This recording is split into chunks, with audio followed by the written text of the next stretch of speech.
This is AV SuperFriends Off the Rails, an almost regularly scheduled open discussion on audio and video in higher education.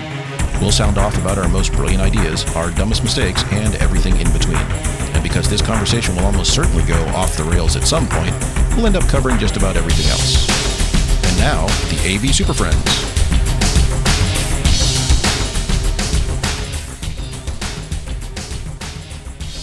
For November 4th, 2022, it's the AV SuperFriends Off the Rails. Welcome back, everybody. Time for another Friday afternoon podcast adventure with the AV SuperFriends. My name is Chris Decter. I'm joined today by Jamie, Mark, and Justin. Hello. And on today's show, we're going to talk about AV over IP again, but kind of a different tact on it because we're kind of getting sick and tired of that. It's new. Yeah, you may not have heard this thing's brand new. We're going to talk about equipment life cycle and that surplus process. But first, some pseudo AV news. And this one, the actual title of the article, and this comes from Business Wire, which is a Berkshire Hathaway company. Wholly owned. Wholly owned subsidiary of Industries. So the title of the article is 1/3 of meetings are unnecessary, costing companies millions. But I titled it as Meetings Are a Waste of Time and Money. And then the question is, but is AV actually making this worse? Probably. I think I spun that, didn't I? That was my whole thing. Is it making it worse? I think we are making it worse. I think we're enabling useless meetings. So, well, let's take a step back. So the article itself is basically saying people keep having these useless meetings. In fact, Jamie, you spent the last 30 minutes ranting about a terrible useless meeting. Then wasted our time. They go into because this is a Berkshire Hathaway sort of thing. They go at it from the financial aspect of, hey, you're paying these people's salaries to do stuff, and if they're spending 30% of their time, then 1/3 of their salary is getting wasted in these meetings that could just be an email or something. And so the question that I think we're thinking about is, and by the way, link is in the show notes. What we're wondering is, so all these companies who have built out these very expensive and very elaborate and complicated spaces, do they feel like they're now obligated to use them? So I'm obligated to have 2 or 3 meetings a week, and every other manager does the same thing. So we're actually using our conference room the way it really should be used when you're making the most of it. So is AV actually in some respect causing or at least perpetuating this problem of useless meetings? I think it totally can, with the amount and proliferation of technologies over the last 2 years to enable this virtualized. I would say even before that. Yeah, even before that. Like, it was definitely trending. Somebody build a new building, they have that one special space, and they want to have every event in that space. Like, that event doesn't fit that space. That's been going on for a while now. Now, just insert meeting versus event there, right? Mm-hmm. But I think even when you talk about their metrics of success and like total value of making that investment, they're tracking it, right? And so, like, shit, we got to use this. If we don't use then we can't justify the spend. And when the Bobs come knocking and they want to know why we spent all this money, we need to be in there, show our usage of this stuff in the space and who's tracking that. And then they're going to say over the 5 years, we either used it or didn't use it. And so I think that there's probably some justification, like, staff, get your ass in there and use that investment we made for you. Meet away. See, and so I think it's inadvertent enablement. I don't think there's any push to use the investment as much as it is now too easy to just say, click join and set up a meeting, right? Or click the calendar button and set up a meeting, where in the past you had to think about it. You had to say, okay, is this an email, or am I going to make all these people walk across campus, drive across town, find a codec-based room, and get together? Because now it's a bigger investment of your time. Meetings in the old days, an hour meeting was actually 2 hours because you had to plan 20 minutes to travel, 20 each way, and then all the other stuff. I think now it's just way too easy to hit go. And so now we're going, hey, let's just jump on a meeting and hash this out. Well, an hour later, you didn't really hash anything out, and then you leave going, oh, that could have been an email. Mm-hmm. But I think it's inadvertent. I think it's an additive. Now. It's a multiplier of frustration, a frustration multiplier, we'll call it, right? We can get together as a group, but somebody will be enabled to have a remote working schedule. So now we have to accommodate. So we're intentionally building infrastructure to accommodate remote work, which by and large is going to be cameras and microphones and spaces with displays, typically. But we could also just have like a quick online email thing, right? And have some questions. And so there's some best practices. If your whole meeting best practices and cultural usage is not correct, I think we can definitely enable the loss of time very fast. When people get into these places and they start fiddling around, and then once they do get it working, so what do you guys want to talk about? And here we are, right? It's like, well, I don't know. We just came to this room. You tell me. And so why are we meeting in the first place? What is the whole definition of the needs around having to have a meeting with people and see them in person? Like, I get some business case, but I think we need to just be more intentional about how we spend our times in these spaces, and that the technology doesn't need to be a part of that. My favorite is when they're leveraging the technology for a meeting where I would say 80 or 90% of the people are in the room, and then they have 2 people on the screen, or, there's 4 people on the screen. And it kind of makes you wonder, what's that experience like? Because now then you ask them something, and 5 minutes go by, and like, I guess they're not even there. So, okay, well, moving on. So we had this screen sitting up here with somebody on it. Yeah, well, they left the meeting because they were bored and they weren't getting any information. So they're like, I'm done with this meeting. Because they're work from home people who don't actually fucking work from home. So, well, that too. That's my personal opinion. So it's interesting. I think it's both ways. It's not one binary thing specifically that, this is the root of all the waste, but it can certainly waste some time if not done correctly. And some planning is definitely involved. Like, ask yourself, does this need to be a meeting before you go out inviting everybody to a meeting? I think it's you can make the argument that for longer term projects, it would make sense. Like, let's have a meeting where you can get everyone together, at least all in the same room at the same time, or on the same call, whatever, once a week or something. But some of these just kind of standard, like, we're going to have another meeting and we're going to have a division meeting or a staff meeting or department meeting. It's like, well, they're just always on the calendar. Now you have to come up with something for people to do, and now you're just wasting time. Yeah, don't have meetings trying to determine what you should be meeting about. Yeah, well, you should know what you're meeting about and have a question what you're trying to answer well before a Zoom and or Teams invite comes along. I think some of the problem is where, at least my experience, we're having a lot more meetings these days just because not everyone's on campus all the time, and we miss that, hey, knock on your door, let's have a quick conversation and then leave. But I always hated that too because it interrupted my design time. I have a door closed, but the PM needs me right now. Well, if I can mitigate that by, okay, PM, let's schedule a meeting later this afternoon. I'm at the house working, or if he needs something right away, he should just call me and just talk it out, right? So I think we're having too many scheduled meetings where they can just be a phone call, not even an email. But that's communication with you directly. Right. Nobody likes to be in a meeting when it's 2 people talking. No. Why am I in a meeting with only 2 people talking? I go invite 10 more people, then that's a meeting. Exactly. Right. Why couldn't you just have called me, like you said, or send me a message or an email and I could answer these questions? Why did you drag all these other people through this? Are you afraid of me?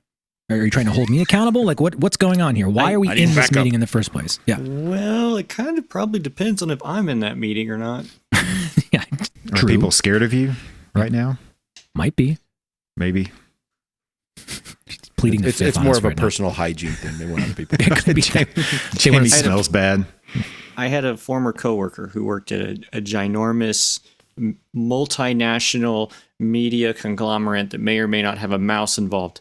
And he said that in their R&D department that they would schedule meeting after meeting after meeting. So, and it was disrupting work, and they were wondering, like, they were meeting on why they weren't getting work done. Well, why aren't we getting this done? Well, because we're in a meeting. Because we're in a meeting talking about why we're not getting shit done. They wrote a software program that calculated the number of people in the room plus their salaries times the minutes. And they started running them in the middle of the meeting and gave them a report after the end of the month.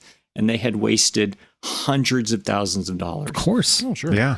And it was just kind of one of those, and that was before meeting is email. just an intentional venue for the exchange of ideas. That's it. A meeting is also the practical alternative to work. Yes. Or somebody once said that if a business had the ability to masturbate itself, it would actually be a meeting. I don't want to think about it. I don't know how to respond to that. That is the title of the show. It is. No, it's real. too long. Think about You just called it out, so now it can't be the title. Masturbating meetings. Like, It wasn't ever going to be the title anyway. Wow. Well, you guys will talk about it. It can't be the title. That's the rule. So it's the rules. Come on, guys. Damn it. Blew it. So anyway, More ways than one. There you go. So stop having meetings unless you need a meeting, but maybe have a meeting to decide if you need a meeting. Let's have a meeting just to determine what the next best steps would be. Or just send me a text and then I'll call you later. We beat this one into the ground. Yeah. All right. Let's take a quick break. Come back. We're going to yell about AV over IP again. Hey y'all, I've got this new show I got to tell you about. It's called AVSF Live. That's LIVE exclamation point. First off, all you need to do is go to avsf.live.live,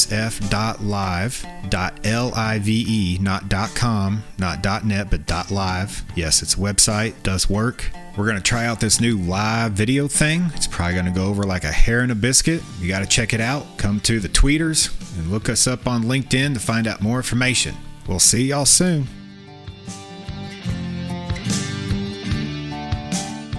All right, so I don't know if you guys have heard of this new thing, AV over IP. It's maybe it's pronounced AVoIP, but no. So we've hashed this out a couple of times, and we're not going to discuss it in the same way again. We're not going to get into codecs and the technology aspect. We're going to get into kind of like the practical side of it, trying to determine what's the best. Let me rephrase.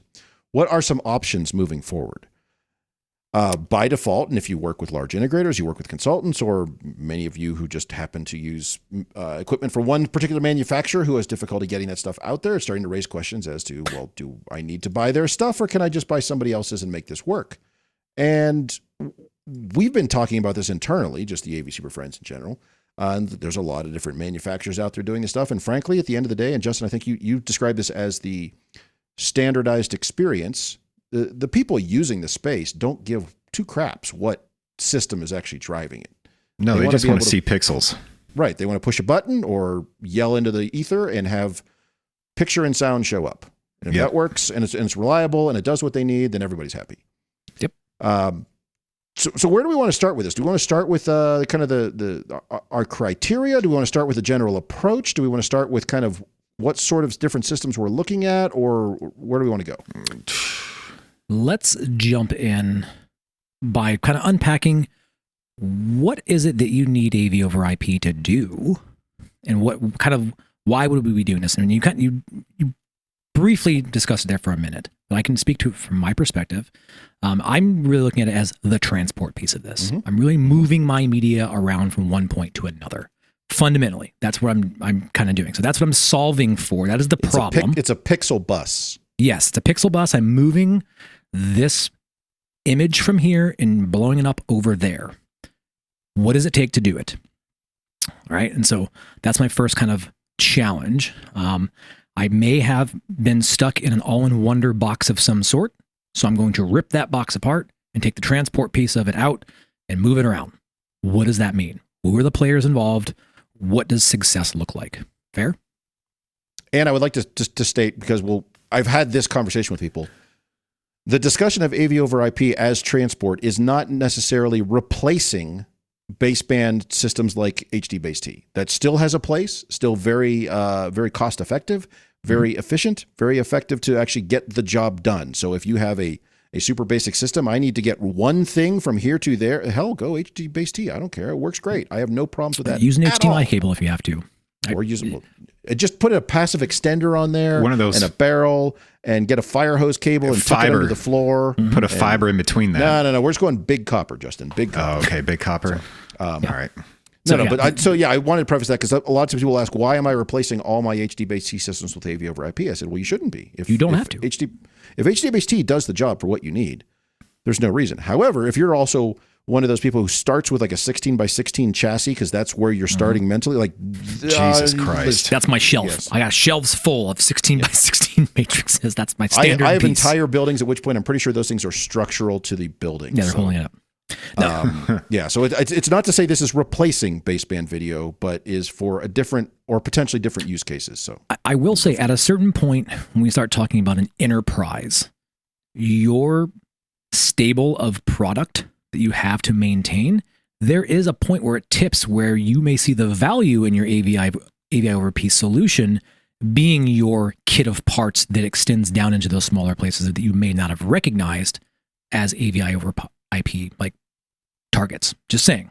There's a tipping and also point. keeping in mind that would, even if you're using it in one of those spaces for that reason, to say it's more effective. We're going to do this whole building this way. Let's do all these rooms, even though it doesn't really need it. But it allows for that, like potentially for that flexible expansion that you wouldn't necessarily get with a baseband system. So yes, yeah, and I think some of it for a long time, for me in particular, and we're going to get into some criteria here in a moment, but it was the cost and the requirements for entry into this have changed significally. Yeah, dramatically. Oh, yeah. Like it used to be extremely expensive and you had to have 10G specialized switches, and it was, marketed as, anybody can do it, but could you?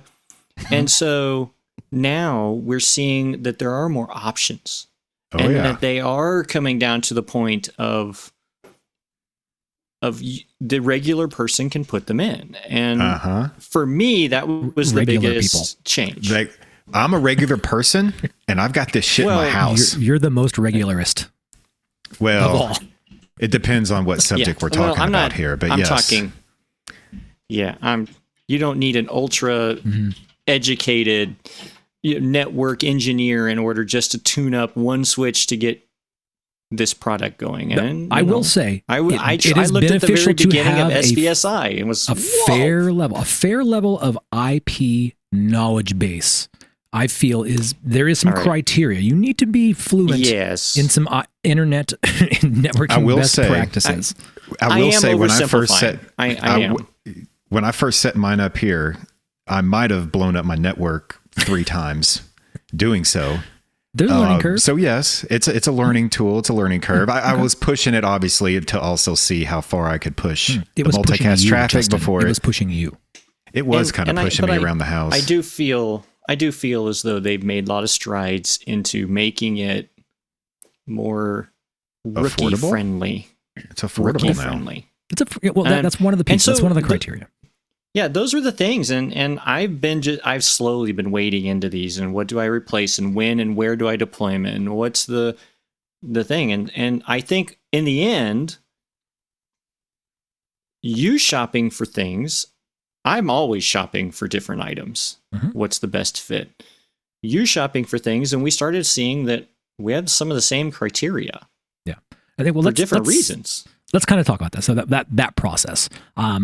I'm in the process, like right now, deep into it, trying to find an alternative for my transport layer to becoming more composable on our infrastructure with everything, from small classrooms, large classrooms, multi-image classrooms, all of it. Can I get a kit of parts that is flexible enough to work for the multitude of different environments we have?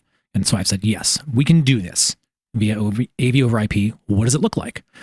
So I've kind of compiled my quick shootout of criteria and have blasted it out to some vendors and said, hey, here's the stuff I'm looking for. And I'm opening up to the AVSF here to say, well, what do you think? Am I on? Am I off? Is this valuable? And it sounded like maybe when I compiled this really fly by the seat of my pants list, that maybe it was valuable. And I'm not saying it's definitive and is the end all be all, but maybe today we'll unpack some other things maybe I didn't think about, but this has been my basic criteria that I'm looking for when I'm talking about that transport layer replacement. Fair? No, I'm right on. I think what was interesting is you wrote it all down and I read it and went, oh, that's exactly what I was thinking. I just didn't write any of this shit down. Well, there's also some things in here and we'll get into as we go through it, but this, I do want to preface this whole process was designed to be as platform, manufacturer, and brand agnostic as possible. Right. This was like, hey, I'm going to take an open look at let's just say the industry right now, what's out there, and let's start shaking through it. Yeah. You want to just jump into it? Want to go down? Okay. Yeah, let's do it. Let's work through your bulleted points there. Yeah.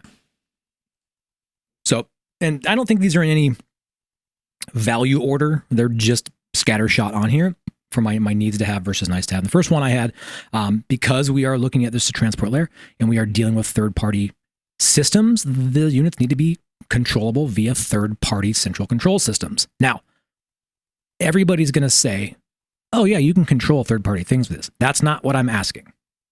The units themselves must be controllable by your Extrons, Crestrons, AMXs, whatever it is out there. SP controls. SP controls, RESTful, I don't care what it is. They need Harmony to be able to remotes. Yes, Harmony it needs to be remotes from Walmart. as open and able Challenge to be accepted. Yeah. Bandolier Jamie's of gonna do it. remotes. Right. So All contact closure control system with whack-a-mole buttons. yes. So if you're out there shopping and you come across it's one gonna that says happen. works with our proprietary super controller only, go the other Yeah. direction. Which, Yes, by the way, so- I think almost every one of them do say that without the little logical asterisk of and other stuff too. But they all want you to like, you have to use our stuff. But once you start digging, you find that that's not always the case. And that was one of the largest, the most important criteria that I had. And it kind of ties into, I didn't want a central server either, or control brain. I see value in it a little, but a little. I wanted to be able to send my command to switch the endpoint isolated from some central server. I didn't want to rely on and putting it on a VM or putting it on a centralized network or one per room or one per building. I didn't want to deal with that. And so that was part of this autonomous third-party control, was that it didn't require some kind of translator. Yep. And so I want to unpack that a little bit, because I think as we explore in the AV over IP domain, on the first piece, the control will be a third party. I extended it a little further, and I wanted that to be via IP. I don't want in units that have to be RS-232 controlled and have another endpoint out there doing that stuff. And then that autonomous endpoint. And what I mean by that is most of these manufacturers out here are going to have some little Nook flavored widget stream subscriber box du jour that's going to look and smell a whole hell of a lot like a little PC hanging out doing traffic controller stuff. You're going to see it everywhere. They may call them whatever. Insert your flavor du jour, what you want in there. But it's basically doing the discovery and IP subscription stuff. It's hard to get away from. I'm going to be honest. It's out there, and there is a lot of it out there. But that's what I mean by saying that the acts as an autonomous endpoint, no need for a parallel server, or minimal need where possible.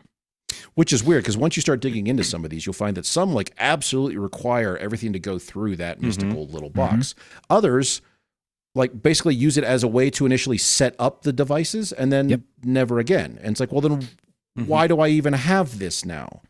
So it's a strange approach. And I think the idea is they all want to be kind of like selling you like almost like an ecosystem. But I will say, in the process of doing some of this assessment, I have found that the control of the ecosystem, having that little widget box to interact as my control point, so my third party is actually controlling that, is easier than having to subscribe to each one of these independent endpoints to do control. So there is some value in some of the macro settings that can happen. Correct, but there's a wrinkle to that too. Well, there's a performance wrinkle. Yes, there is. Huge performance wrinkle on that. And I think that that is also, as we'll get into in a little bit, you have found is platform dependent.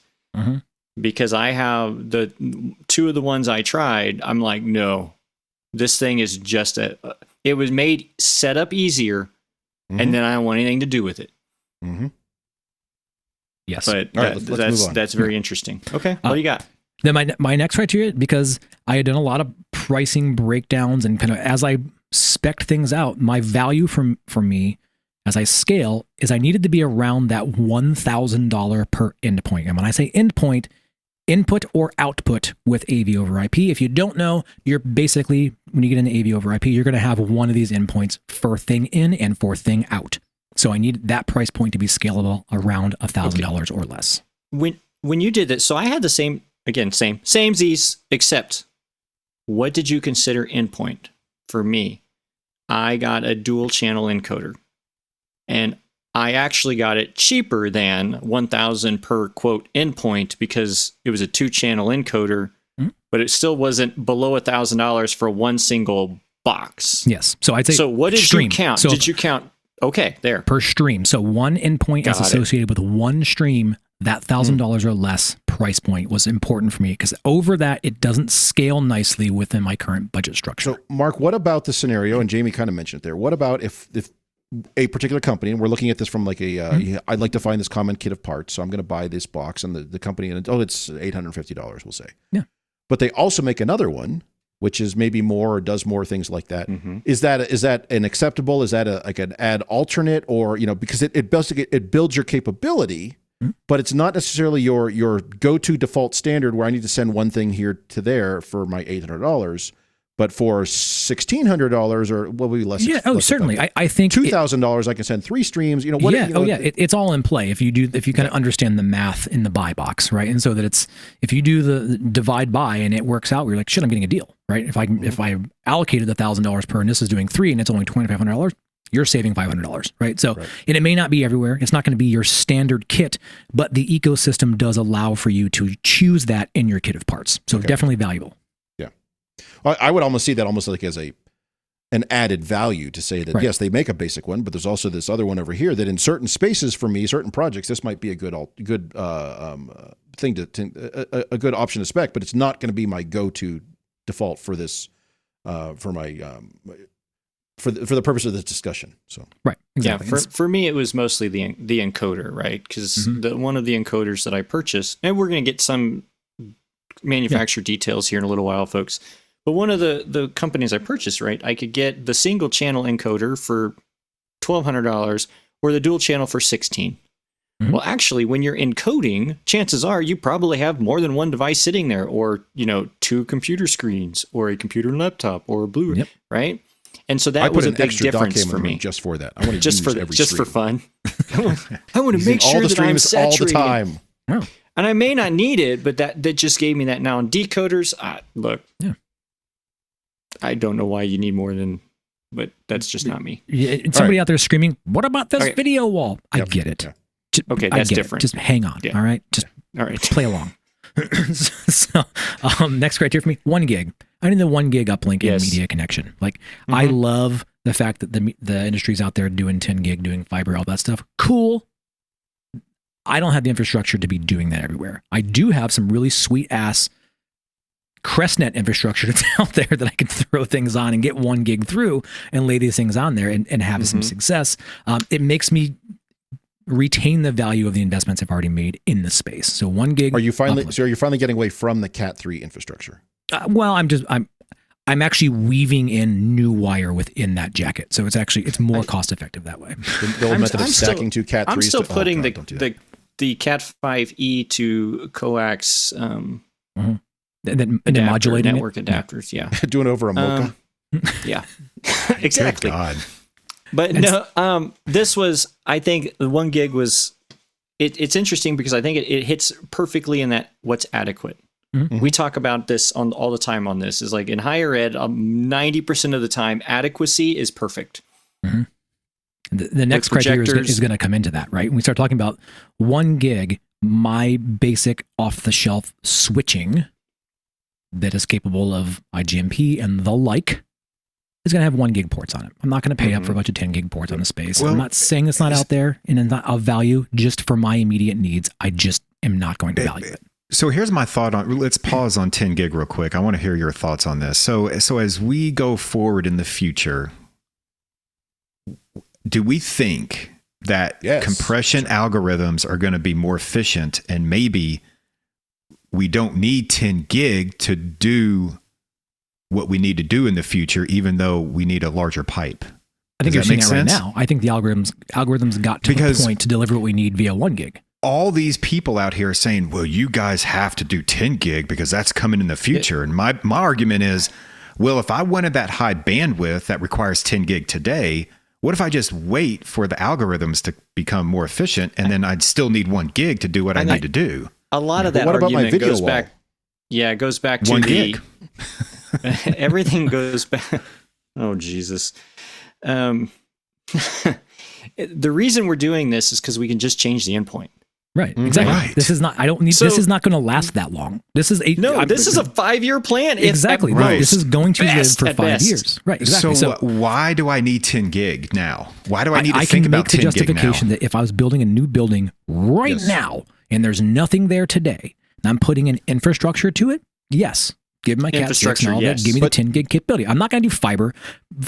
It's never going to be my standard connection point in a learning class space. It's just not going to be. I'm never going to go to that fiber connection. So 10 gig over copper, yes.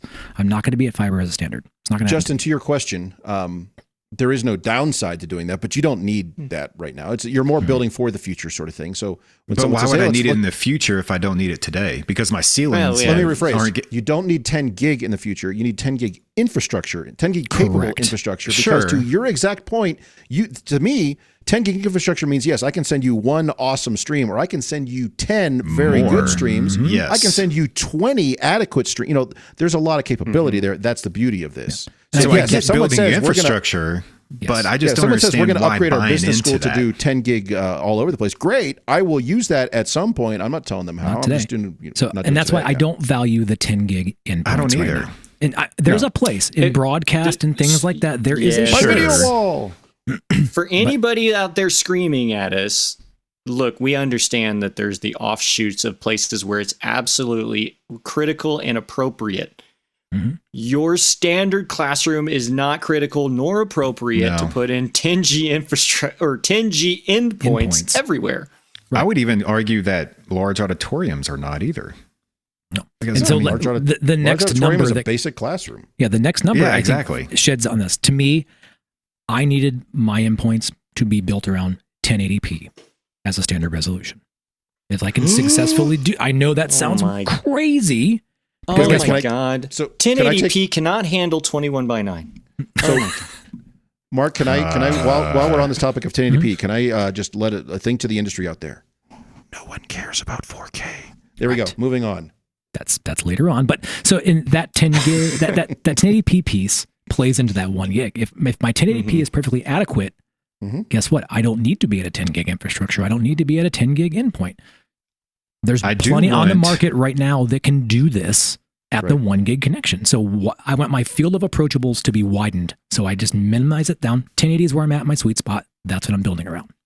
I do want the ability. I will differ from you all on this a little bit, where I would like the AV over IP system to be capable of 4K if I needed it for a one-off situation. You're talking like future roadmap stuff, right? Yeah. But I also am thinking of my business and not just higher ed, because I'm using the same AV over IP for business stuff and higher education. So I've got a little bit of different use case than you all for that. Sure. No, yes, but a lot of these products will still even do adequate 4K at 1 gig easily and take care of those digital signage or video. And it's going to be hard to find some that only do 1080p going forward. I'm not saying only. I'm just right. I want that to be what you're saying is you don't want to exclude a system that may meet all your other criteria, but it's only 1080p capable, and so that would get excluded from your matrix. You're saying no, I can live with that if it meets these other criteria and it's 1080p, because that's I got you. This is about widening the search, not reducing the search. Right? For the record, at this point, the monoprice unit is still on the table. Yeah, I still on the table. I wanted to bring forth all the players. Everything was inbounds. I wasn't, we're still there. Fair. Yeah, we're still there. Right. All right. And so in that we're starting talking about a little bit of the quality of this, right? So what does this mean? We're doing 1080 and on the 1 gig, and I put in here, and it's very generic, low latency, right? And low latency, you're probably saying, well, how can you just say low latency? I need a number, right? But Mark, the human eye can only determine the exactly millisecond if you get drunken mouse syndrome, it's not low latency, right? And I've had different manufacturers say, oh, this is blah blah blah blah blah, 1 frame. You plug it in, it's like there's something going on here. Something's not right. And so to me, low latency is I set it up, I plug my computer into it, I run the mouse around, and I act like an instructor. I don't notice anything. And I don't notice anything. Right. That's low latency for me. Fair? Keep in mind, even that 1 frame, by the way, for those of you who want numbers with this, for those of you who are gamers, whatever, 1 frame is a hair over 16 milliseconds on a 60 frame per second system, which is what most of our systems are running, as a maximum of 60 hertz or 60 frames per second. Take that into 1,000 milliseconds in a second. It's one frame is 16 milliseconds. So every time you do a hop between devices, you're adding 16 milliseconds. At least to your one point, frame, Mark. Yeah. And each one is a frame. Each hop is a frame. So depending on how many devices I have between the Gazinta and the Gazauta, I could now start visually seeing that like something's weird. It's like a quarter second behind. What's happening here? So okay, I do want to pause here. For the people that are eating Doritos and drinking Mountain Dew and the gamers out there, I'm not going to go into the whole esports thing on this. Timing is crucial. That's not what this is. I would have a different set of criteria if I was going to build an esports arena or something like that. That timing is going to become crucial. I'm not ignoring you folks. Get down to the sweet Cheeto dust in that bag. We'll come back to you later on. Are they hot? But step one, you're saying for esports, everything is 10 gig everywhere all the time, regardless. I don't care. And 21 by 9. It might be. So, but it's a different animal. It's all the portrait general mode now, learning space is not that critical. Correct. We're talking about our general approach for common learning spaces. Right. Okay. Fair. Do you guys agree on that? Agreed. Okay. Yes. Okay. Next one, Larry should have been here for this one because I put this in for Larry specifically. So this is our honorable mention to Larry. He's not here right now. Small form factor, half rack or smaller chassis. I'm on team half rack. I know. Have y'all seen? But you're not the captain of team half rack like Larry is. Larry is a captain of team half rack. You're right. I got a question about that. Says that. He needs a hat. So how have you seen a full rack size encoder or decoder? Oh, they're out there. Yeah. Really? No. Yeah. There is a very large company that makes a whole bunch of these that are a hair wider than a half rack. Dicks. So, yes, there are ones out there. In my mind, you go a quarter inch wider than a half rack space, that's full rack width. So, and you're probably wondering why? Why do I care so much? Because many of these are going to be strapped behind a display or something like that. Yeah, and yes, I could that half rack size is too big. Yeah, and once you get over that, it becomes a little bit too bulky and weird. I actually like them to be well under the half rack, but I gave flexibility up to about that size. Fair? If it's half rack, it better have multiple streams. That's all I got to say. And an honorable mention on this, have some creative fastening options with it. Whether they're wings, ears, whatever it is, don't just give me a box with no attachment points. If you sons of bitches make one that has wings on it that don't come off, and I have to get out the redneck belt sander and hold it out the side of the van as we drive around campus and grind that down, oh my God, am I going to be pissed again? The amount of times I've had to mount AV over IP encoders from a very large company in New Jersey, figured out, upside down on the bottom of shelves to flip them over to get them to line up in a half rack. Holy crap. Talk about trying to figure out, trying to re-engineer crap. It's aggravating to no end. It's almost like putting the Cat 5 connector on the side that you actually connect to the wall. On the dorsal side of a receiver. They make a special mount for that. You can fix that. I know they do. It's got a special plate. You mount it in a ceiling tile. It popped up. I don't care. So the form factor I felt was actually a really important conversation because when we get in here, we open up. We're like, okay, what do you think about this? And I give it to the special teams team, and they're kind of like, okay, I could do this with it. I could zip tie it. I could, aircraft cable this thing over here or whatever it means. So I'd like to get the stuff in their hands so they can understand how they would. You know what we need? These things. We need small round ones with magnets on the back, so you can just stick them to back boxes or stick them to TV mounts and just be done. I love that about the Hudley camera. Plates. The Hudley projector plate. Yeah, that's my product of the year. That Hudley sticker magnet thing for those cameras. Awesome. You just need to put a magnet on it. Save that. Done. Man, it's too good. That's our New Year's show. Well, we're in the show. We're in the damn show. No, I could say it. I actually use.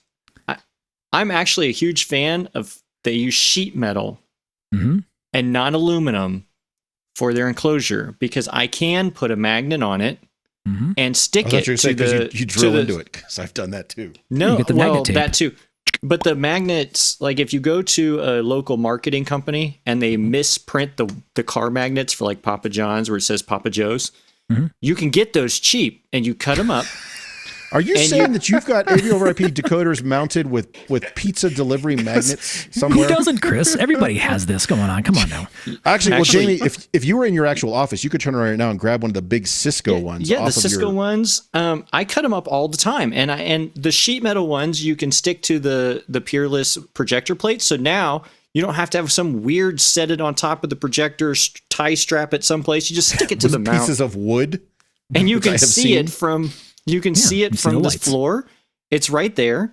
It makes it really easy, but the aluminum ones piss you off because they're not. You can't put a magnet on them. Can we go back to the point where you thought it was a good idea, where you saw somebody's bumper sticker that was misspelled, and I was like, I wonder if I can just buy. Sounds like Jamie was misprinted ones, taking stickers. You know from what?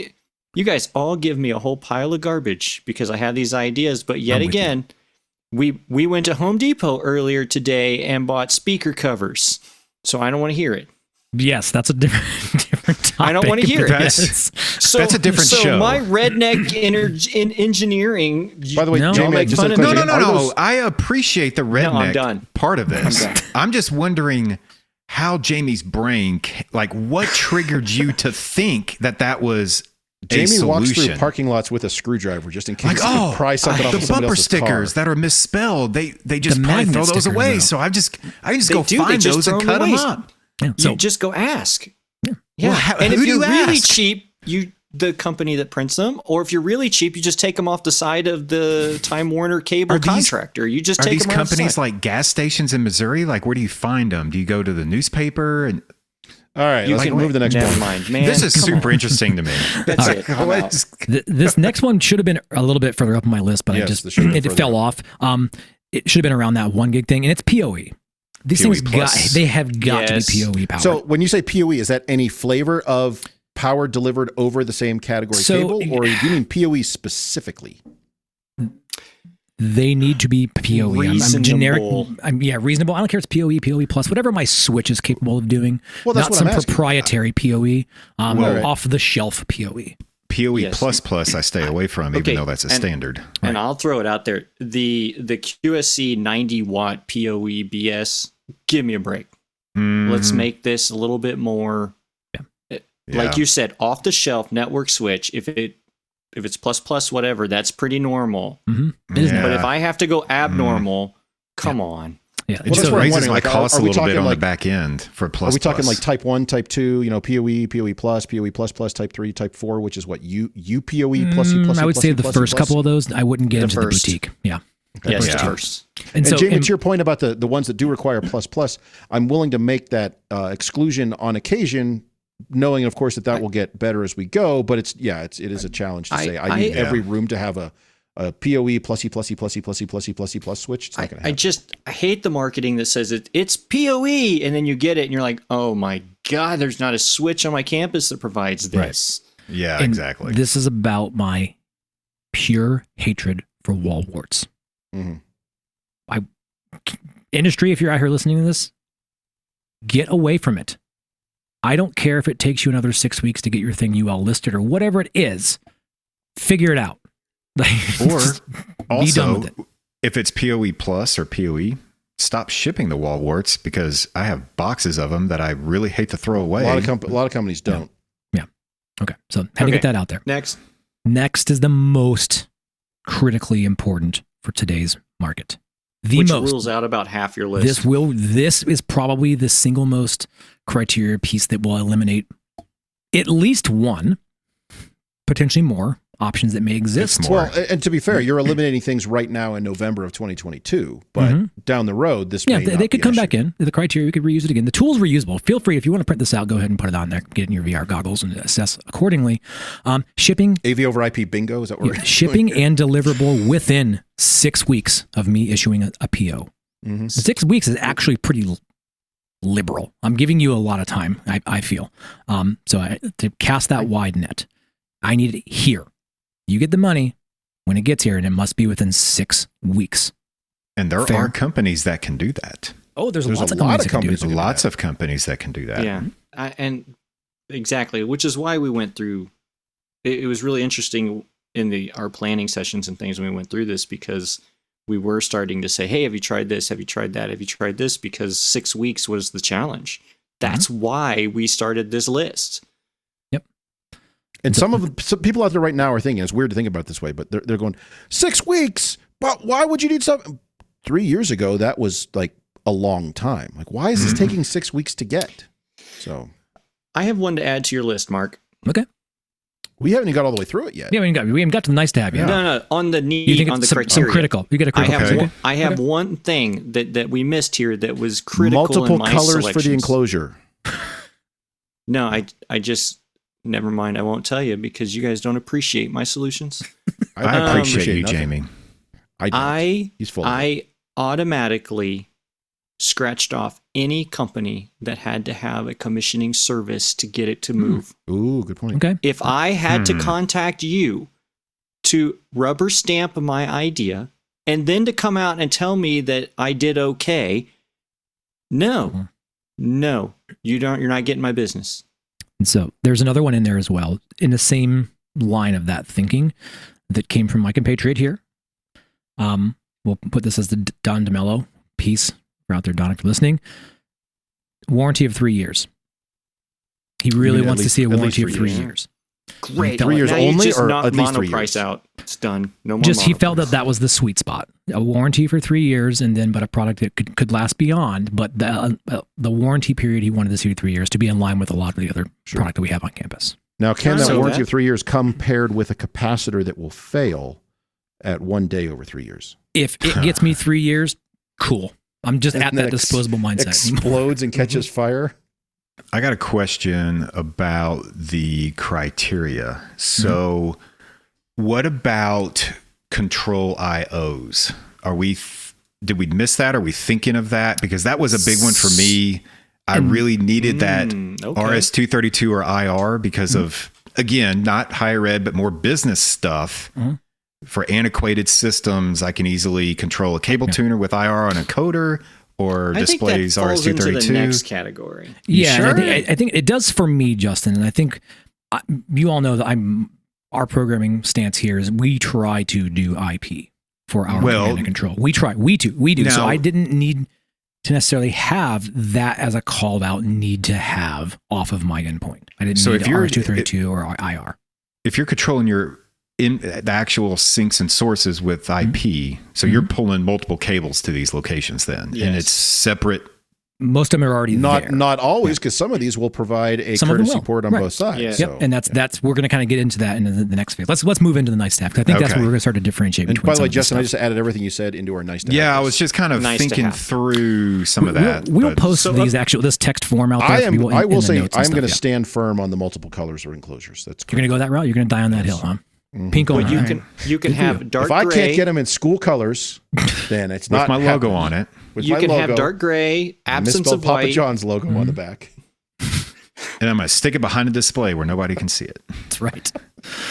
Oh, right. So Jamie, nice how to many have. shades of gray and black can I get in there? A lot. As long as it's dark gray, You have really to provide dark the gray. hex code when you order it, and they'll So print this it is the accordingly. Model T method of any color you want as long as it's black. Correct. It's like we're ordering catch boxes here or some shit. All right. So nice to have for me. My first one for nice to have was actually Dante or AES 67. And that fell out of my need to have and bounced down to the nice to have because Why?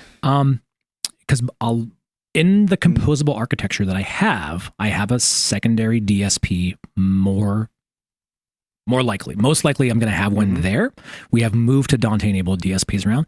If it didn't have Dante, I would be able to manage it with the analog connections. I'm trying to simplify the build the best I can. And this was an effort to simplify the build.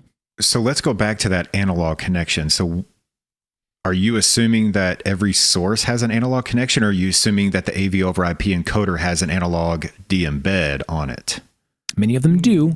A lot of them will meet the criteria you just said. I know, but is that what you're going to rely on? You're So still relying on the if it analog from the encoder? If it does not have Dante or AES 67 on it and is not capable of giving me that output or at least input to that environment, my assumption is that it's going to have the analog equivalent provided on the box. On the encoder. You're not relying on the source to do that. No, the encoder itself is going to give me that. All right, got it. It's a fair question. People out I there just may wanted not to clear understand, that up. Yeah, no, that's a good question. But you raise a good point there that if that's the one thing that we have a magic unicorn that meets all these requirements, and that's the one thing it doesn't do is encode or decode digital audio sources or streams. I can make that work without that. Yeah, okay, absolutely. It's not a deal breaker. Like, oh well, I guess I can't do that then. And this is just me moving to that. Yep. There's a dream I have where like the only connector I have is just a Cat 5, right? Yeah. And so, like, if I get there, I don't know. We'll see. Yes, a nice to have is really nice. Yeah. To have the Dante or A67. I kind of want to have the conversation, but let's get this one out of the way because this one people are going to freak out anyway. Yeah. As close to 444 color space as possible. I don't need this, but if I can get as close as possible, I'm happy. And if I held this in the need to have, it would exclude fucking everybody. So it's not going to be there.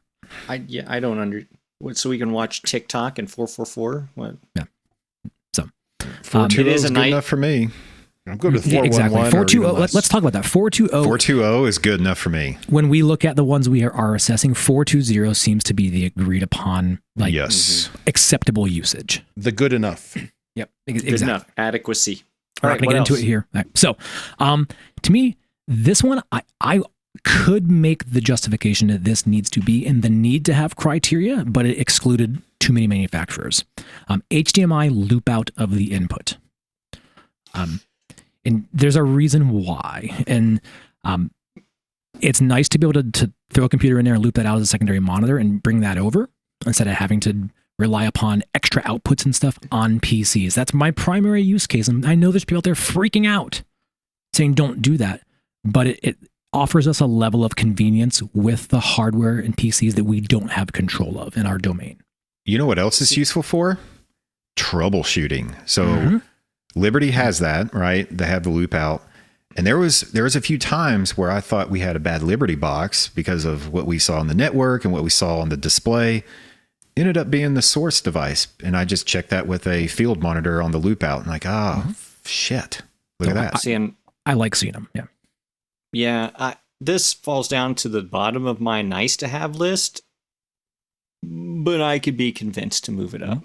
Because it's a practice thing. Once you get out there, I think you learn the value. To be very honest, I still use this more of a distribution system than a point-to-point transmission. So I usually have some sort of smaller HDMI switch of some sort that feeds a single encoder because I don't need 18 encoders. I just need one. So I usually have these loop outs and these analog Z embeds before it ever gets to the encoder. So some of these, that's why they slip down on my nice to haves, but not required. And I think that's one of those things. Mileage may vary by use, right? So if it's valuable to you, and kind of where I'm looking at this and doing some of the heavy lifting I'm doing right now is in these like larger video conferencing style rooms where I'm getting value out of this kind of play. I think if I was in Justin's situation where, you know, he has a lot of clients outside of higher ed as well, this would be higher on my list. Okay. The loop out. I agree with that. I've only used it outside of WKU. Yeah. Like it's been super helpful in the field troubleshooting with my techs and things like that. Even if you're not using it in the design, it's a good support thing. Yeah. Okay. This next one for me is, I could make the play that this is actually belongs more in the needs to have criteria, but we can manage this because we already are in different unique locations. Yeah, I'm curious what you mean specifically. So it needs to be able to pass through and work with campus IP structure. Right. There are some proprietary systems out there that want to do their own networking and apply networking as per their best practices. Okay, I see what you mean. I'd like to be able to put the endpoints in my DHCP system and appropriately hand out IP so it works and I can get to it without having to go through some third party intermediary. See, this was a need for me. This was an absolute need for me. I would think this would almost be a need at the top too. I mean, it is. Because even if you do require some of these additional little weirdness things and has to run its own like version of DHCP or whatever on there. The one of the primary advantages of moving to a general of AV over IP is the flexible infrastructure using standardized off-the-shelf managed switches. So if I have to if one of these systems that ticks every box except this one, I'm like, well, then that's a deal breaker there. And some of them out there will by default take the stance of, we're gonna hand off and do all of our own internal networking ourselves, but we will allow you to pass it through. And the way that they're managing is you're connecting to their third-party widget, and then that third-party widget gives you the NAT-PAT to get to. Or you're leveraging a control processor with multiple NICs to do stuff. Right. Like, I get it. You could make that happen. 5 years ago, I would mess with that from the standpoint of let's try this out. But no, if I'm looking at campus-wide stuff and my plans for the next 5 to 10 years, absolutely not. Yeah. So people who are just shopping on that just understand kind of what that means. What I want to know who the hell is doing that? There's cheaper ones out there that will say like, hey, this is plug it in here and we're going to handle all the IP. And if you want to communicate with them, you just log into this web interface on this box. And that's it. That sounds There's gross. also some very, very, very expensive 10 gig only systems that do weird IP stuff. Exactly. So yes, that's that kind of, yes. Yep. So Justin, maybe more to kind of your question about like future looking at when I do 10 gig stuff down the road, if I'm buying into this larger platform and their version of that requires some of these additional things that might eliminate them from the yeah, that sounds terrible. I didn't even know that stuff existed because I haven't come across it yet. It's out there. Well, I'm glad I haven't because that would have really pissed me off. So that was my immediate list. Now we've had some other things on here now, and we can talk about them a little bit here. I think it comes into the ports, right? I'm in a world where I don't overly value lots of analog I/O on the box outside of that audio embed de-embed thing, but I can be persuaded that maybe there's a level of importance for RS-232 I/O and blah blah blah and pass through. So Chris, I know you have some specific port locations and pass through things that mean a lot to you. Well, no, I was just these are more things that are value add, feature add. You know, if it can do audio embedding and de-embedding to, you know, can the encoder take an analog source and embed that over the stream and then de-embed it on the backside? That's great to have if it can. It's not going to be a deal breaker. To Justin's earlier comment about, you know, GPIO or 232 or even IR pass through, there are advantages to being able to do that in certain scenarios. And if somebody's box or another box in their line does that, and this one's exactly the same as the other ones I use standard, but it's an extra $100 and I can do these things. Great, you know, no problems at all. I will say that. Go ahead. I would say when you're getting into that and you're assessing needing to do your control that way, be mindful of how your third-party control system interacts with that. Understand, how does my insert Tron of choice communicate via that analog I/O and make sure that it's compatible. Which is interesting because in this day and age, in early November of 2022, for those of you listening far in the far-flung future, write to us. Why are you still listening? A lot of manufacturers saying, "Oh, we'll just go to software appliances that can do this stuff for control, and it's great." It's like, yeah, you know, the one thing that can't do is any analog control. And the answer is always, "Oh, we have a little box, or you can use this third-party breakout thing, or you can." And now you're back into widget land, and it becomes a mess. So you're exactly right. If indeed I determine that for my needs, I need to be able to embed and de-embed RS-232 on my AV over IP solution, what is my third-party control manufacturer of choice going to be providing in that? And does that mean I need to have yet another little box hanging off the network somewhere? Yeah. So keep that in mind. The one that I like that is almost worth +2 to me is Ethernet pass-through. I love when I see multiple NICs on my endpoints. I kind of wish more receivers did this. Yes, I love it. Like, to me, it's like if you do this, you're winning the race, in my opinion. Yeah, it's a good point. It is eminently valuable to your earlier comment about, well, I want to drive my devices at the endpoints via LAN, which means do I need a port there, or I'm pulling my own cable or whatever. But if the little device that I'm putting there for transport can dump out even if it's a 10 meg connection, or I think most of them are 100 meg. I think that's 100 plenty. meg That's is all I need for device control. I don't need that. And usually that fits in the overhead of the compression algorithms anyway, right? Usually that 100 megs fits there, and state it on the box, like 100 meg pass through. But that's usually all you need for a projector, a display, a something just to send on. It's just a few ones and zeros. It's not a big deal. So things that I didn't put on here that you may be wondering, do I value or not? And some people say, well, what about USB transport over your things? Mark, you passed over the one that I added on there. Did you put it on there? Which one? What was it? It's up 2. So, all right, and this one, I would almost move this up to the top as like a need. No ports on the front of your damn box. Yes, I get it. Put them all on the same side. Yeah. Put them all on the same side. These are going to end up behind displays or on top of projectors, but they'll also end up in user-facing locations where someone can see it, and you've got a USB port on the front that says service only. If I'm coming in to teach my class, I'm going to plug my USB drive in there and wonder why it's not working, and I'm going to now submit a ticket. Stop putting ports where people can get to them. Put all the ports on the back or on one side. Don't put them on both sides. Don't put required ports on both sides, you sons of bitches. But it makes installation much more difficult to do that. And it's like it's an easy I get it. As you're trying to get down to a smaller form factor, so you're laying out things on the PCB. So I get where you're coming from on this. Don't be lazy about it and put 3 ports on the front, especially some of the ports like, the network injection port is on the front. What good does that do? Now it's going to be exposed. I have to hide it back in the rack. It just makes it a mess. Yeah. I do want to talk about those USBs that you brought up.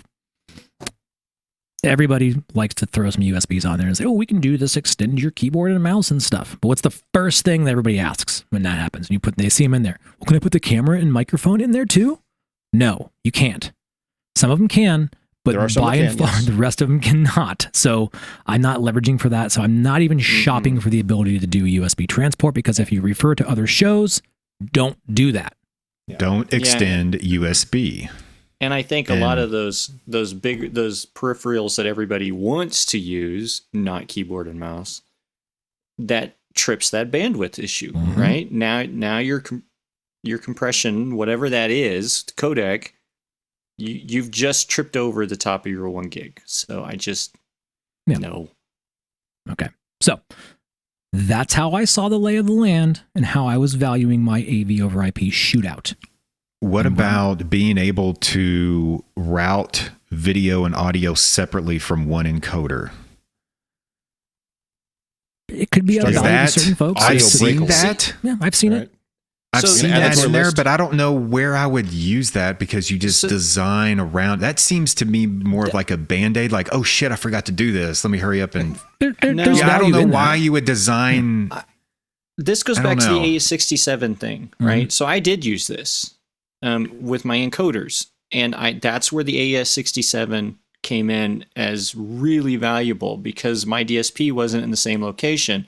So I could now split that video off and send it everywhere, and still send that AS67 to my thing. Hold on. And now it was a completely different stream. I have one stream going to the DSP, and the other streams being distributed to 2 or 3 different monitors. What I meant, sorry, that was my fault. What I meant was, and this is, think really stupid here, within the AV over IP ecosystem, not a Dante or not an AS67 breakaway to send it somewhere else, or the analog audio to send it somewhere else. Within that matrix setup, I want to send this video from the encoder to that display, but I want to send the audio to a different display.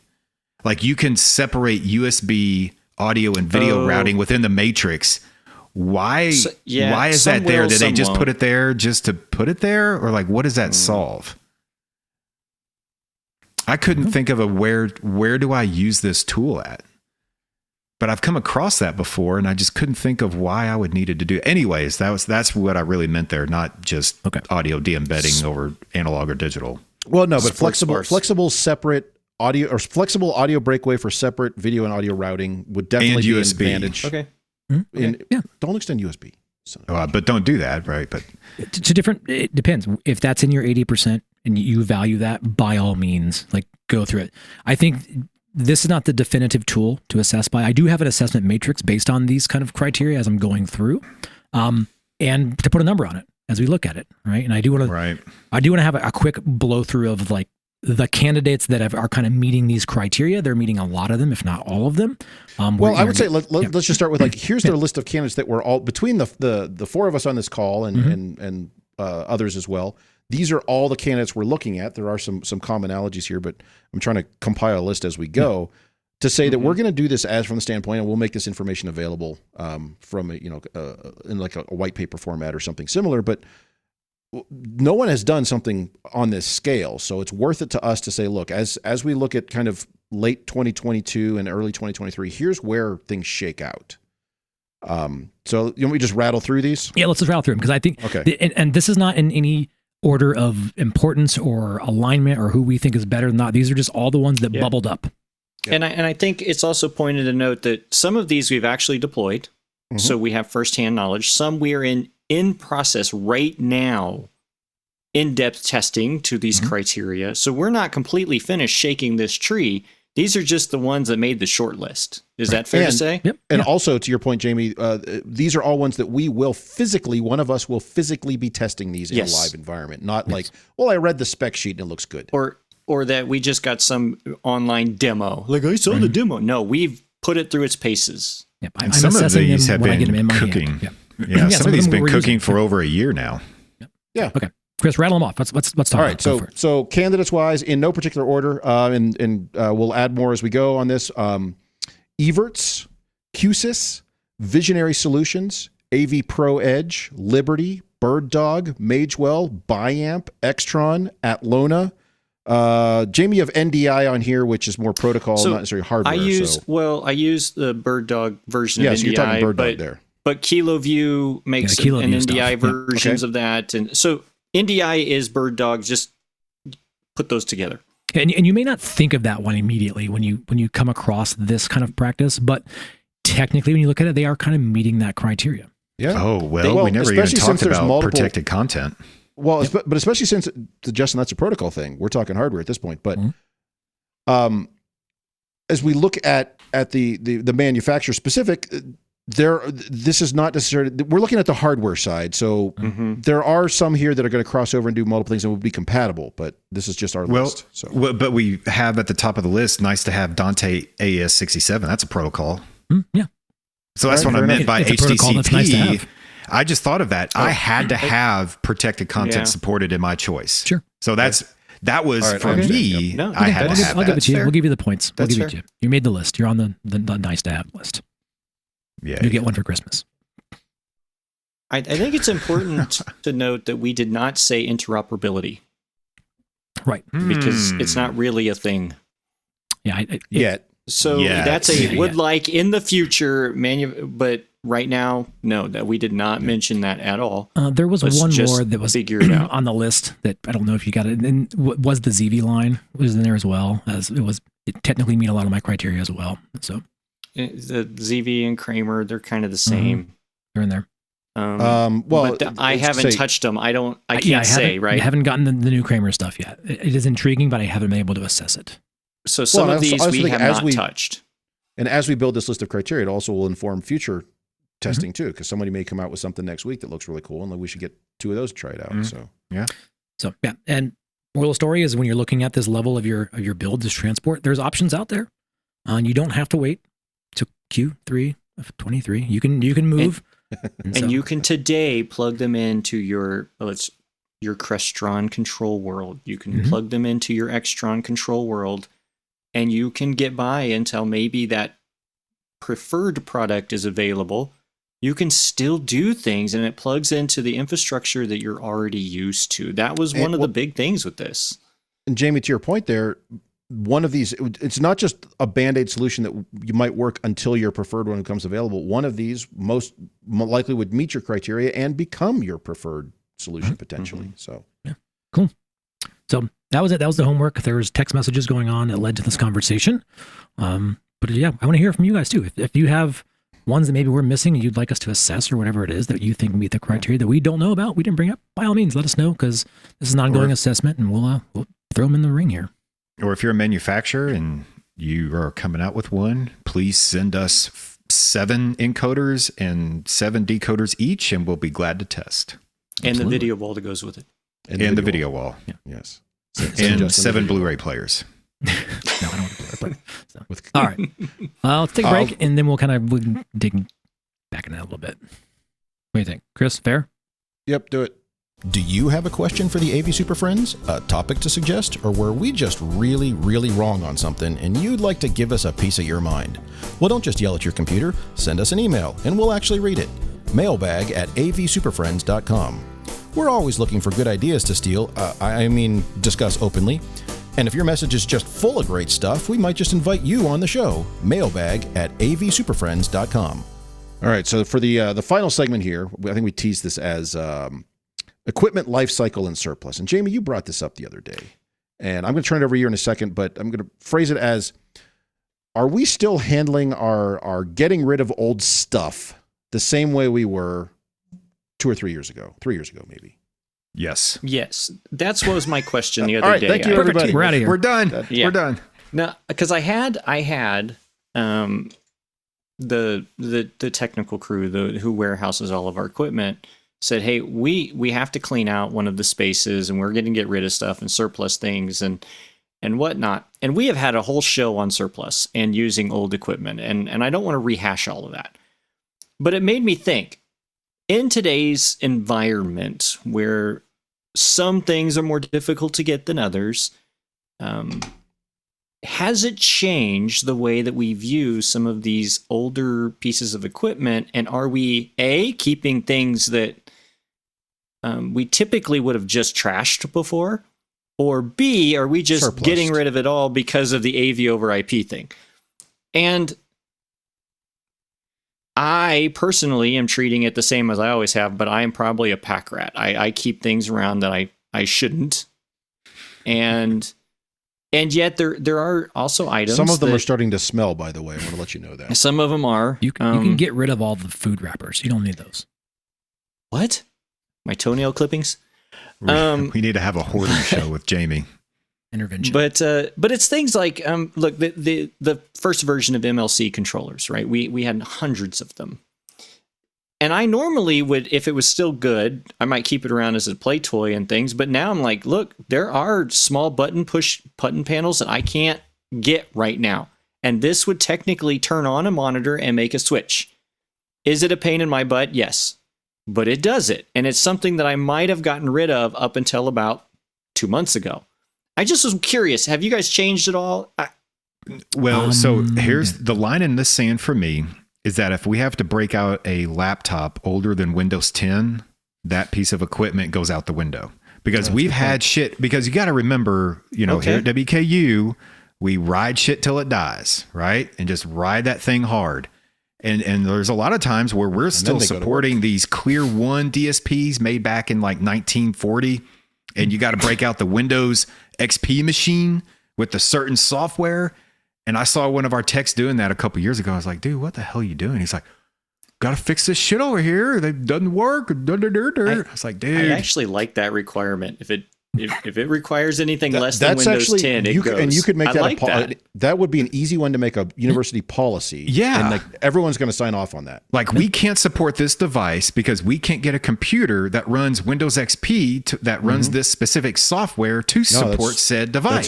That's a great way to draw a line. I had never thought of it that way. Yeah, man. It's all about the laptop software. Just make it an IT problem. Oh, problem solved. Throw the shit away. It becomes a security office problem, actually. Yeah, if the hardware is not supported by the manufacturer and it's end of life by the manufacturer, I'm not going to hang on to it. Oh, we do. I'm just not. We do. Oh, yeah. I mean, there's things like some critical widgets out there, but wholesale, I'm not going to pack rat in like a bunch of touch panels and button panels just in case I might be able, like, I will remote control that stuff before I do an actual. You really haven't changed the way you approach what you keep or what you get rid of now that some things are harder to get. And that was my initial question. Yeah. Right. We're not pulling a lot of like fully rockin' functioning systems out and surplusing them. Like a lot of the stuff we're seeing failures in the field and then it goes for a replacement anyway. So right. Yeah. If it's in our surplus pile, it is broke dick. It's like broke shit. Right. And so we can't use it anyway. So screw it. It's out to pasture. Hey, so in our getting culture, it out it's just to different. surplus is tough for me. Like we're pack writing stuff because we can't get it to surplus because there's just no room. So it's really funny whenever people like faculty and staff go to surplus to find that, I just need a projector. And then they get it and then they try to use it and then nothing works. So Justin, to that point, years and years and years ago, I worked at a place where we had a big stencil and the stencil said surplus, no support. And actually, I didn't have to do it. The guys at Surplus knew anything coming from IT. They would put this stencil on there, and they had bright pink spray paint, the rattle can, and they would put that on there and just psst, psst, and like so. If that projector showed up back on campus, you knew, and they weren't supposed to do it anyway, but they knew that if it showed up back on campus, it was not supported because it's giant pink letters on the side of it. So fair enough. Well, this whole segment was just me trying. Hey, I thought about this question the other day and so Jamie, if anybody was changing it.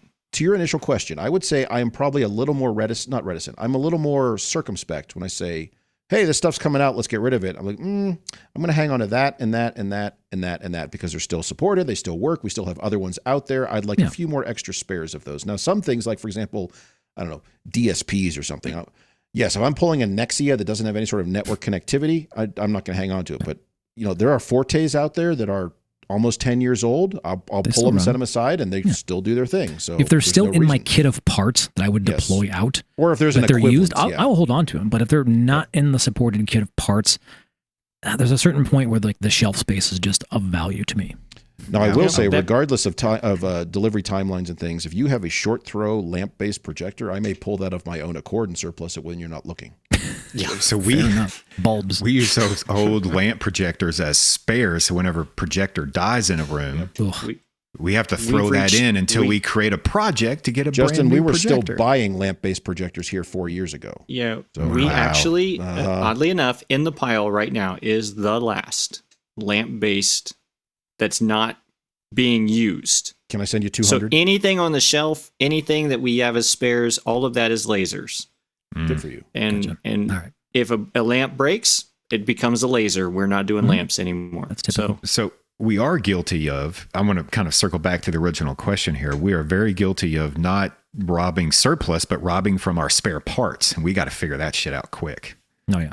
That's trying to finish projects with that. Yeah, that's ridiculous. So, I don't know. So, yeah, a little bit the same, a little bit changed. I think we're mindful. But if there is of value and it's my kit of parts, I may hang on to it. But the old stuff, seasons have changed, man. Some things you got to just get rid of. And some of those dust it off and see if the lights still blink. I will say, we keep running into people wanting to surplus racks. Don't do that. Those are still good. Clean them up. Racks don't expire. And you can put the magnet on it. That's right. Magnet.